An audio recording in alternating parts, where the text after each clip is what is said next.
Ah, le silence redouté. On a tous connu ça. Une conversation qui roule, puis d'un coup, plus rien. Le silence s'étire et la panique monte. On se dit « Oh non, j'ai tout gâché.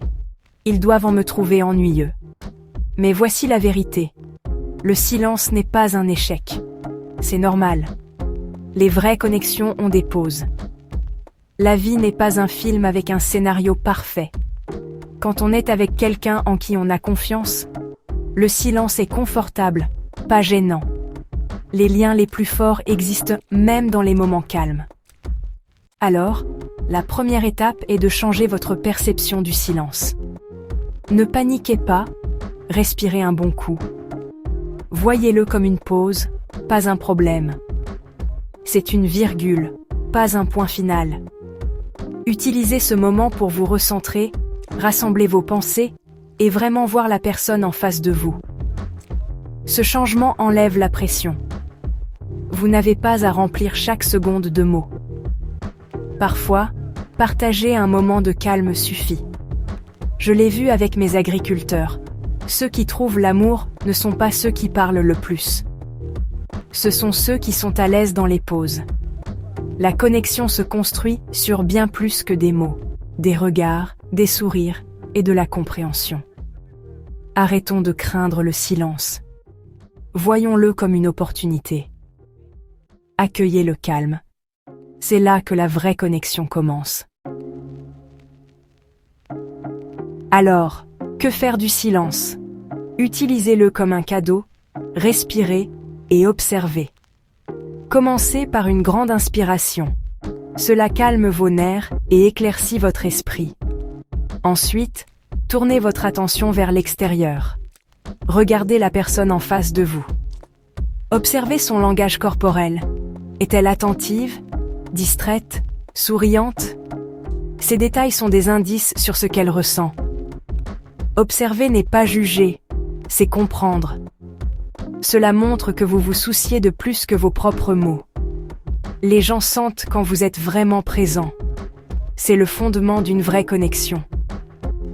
Alors la prochaine fois qu'un silence se fait, ne vous précipitez pas pour le combler. Respirez. Observez. Utilisez le silence pour voir l'autre personne plus clairement. C'est une chance de se connecter à un niveau plus profond. Laissez le calme travailler pour vous. Parlons du pouvoir du silence dans le charme et la connexion.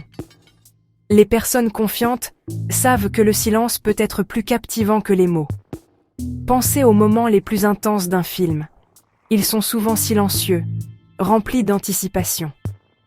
En conversation, être à l'aise avec le silence projette de la confiance. Cela dit, je suis à l'aise avec vous.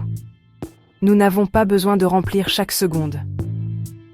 Cela crée une tension positive, une énergie qui attire les gens.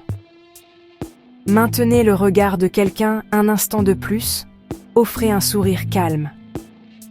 Vous créez une bulle privée, un moment de pure connexion. L'autre personne devient plus curieuse, plus engagée. Je l'ai vu avec mes agriculteurs. Parfois, un silence partagé est plus intime que des mots. Un toucher doux, un regard complice, cela construit la connexion. Ne vous contentez pas de supporter le silence, utilisez-le. Laissez-le créer du mystère, de l'anticipation et un lien plus profond. Le silence, bien manié, est magnétique. Le silence est le moment idéal pour remarquer des détails, des indices pour la suite de votre conversation. Cherchez un bijou unique, un t-shirt de groupe, un tatouage, cela raconte des histoires. Remarquez ce qu'ils commandent, les livres qu'ils lisent, l'art sur leur mur. Ce sont des invitations à poser des questions et à montrer une curiosité sincère. Par exemple, c'est un beau pendentif, il a une histoire, ou j'ai vu que vous lisez cet auteur, qu'en pensez-vous jusqu'à présent? Le but n'est pas d'interroger, mais de montrer que vous remarquez ce qui les rend uniques. Les détails sont des portes vers une conversation plus profonde. Utilisez-les pour lancer de nouveaux sujets. Montrez que vous êtes intéressé par leur monde. prêt à relancer la conversation. Utilisez des questions ouvertes. Celles-ci invitent à raconter des histoires, pas seulement des réponses par oui ou non. Au lieu de « Aimez-vous voyager ?», demandez « Si vous pouviez aller n'importe où iriez-vous et pourquoi ?» Les questions ouvertes encouragent les gens à partager leurs rêves et leurs opinions. Elles montrent que vous vous souciez de leur monde intérieur. Essayez. Quelle a été la meilleure partie de votre week-end ? Ou qu'est-ce qui vous passionne en dehors du travail ? Ces questions ouvrent des portes à une vraie conversation. Écoutez attentivement leurs réponses. Faites-leur sentir qu'ils sont vus et valorisés. C'est la vraie clé de la connexion. Les grandes conversations sont un échange.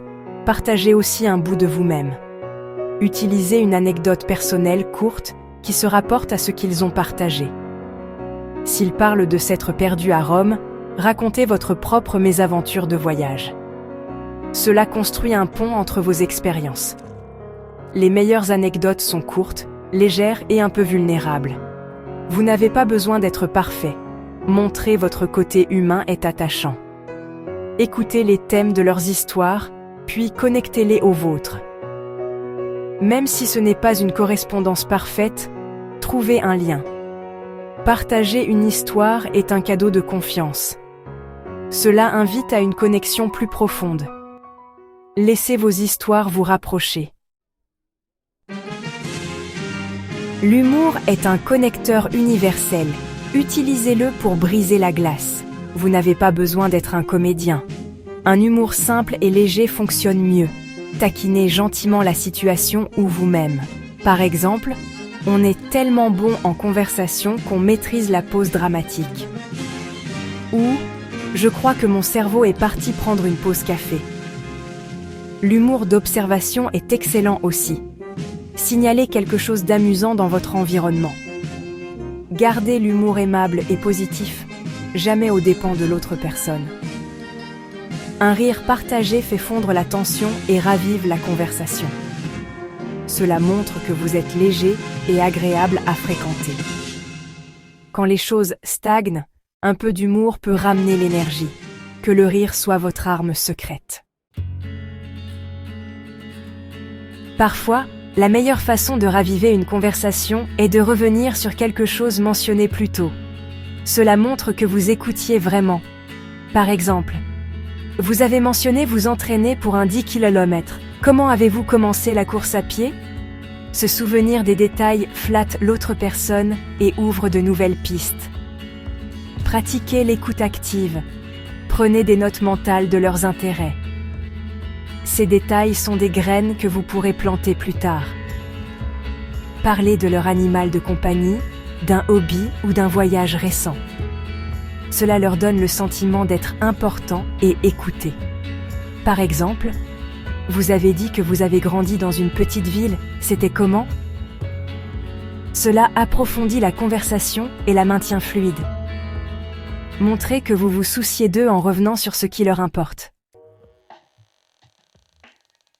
Chaque silence est une porte, pas un mur. C'est une chance de faire une pause, de respirer et de choisir un nouveau chemin.